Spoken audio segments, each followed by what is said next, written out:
Hello friends,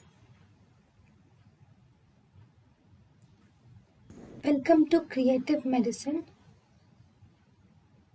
In this lecture, we will learn about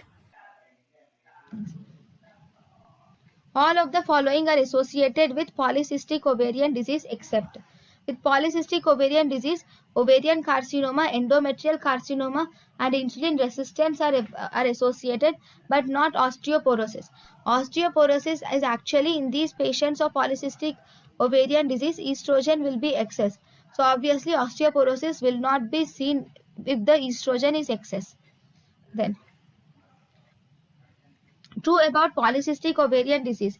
In polycystic ovarian disease, you will see presence of hirsutism, increased risk of diabetes mellitus, and also OCPs are given for the treatment. And if you see here, there is decreased FSH by LH ratio will be seen in polycystic ovarian disease. Then, in PCOD, which of the following drugs is not used for infertility?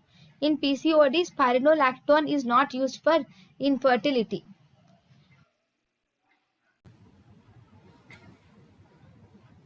thank you and thank you for watching.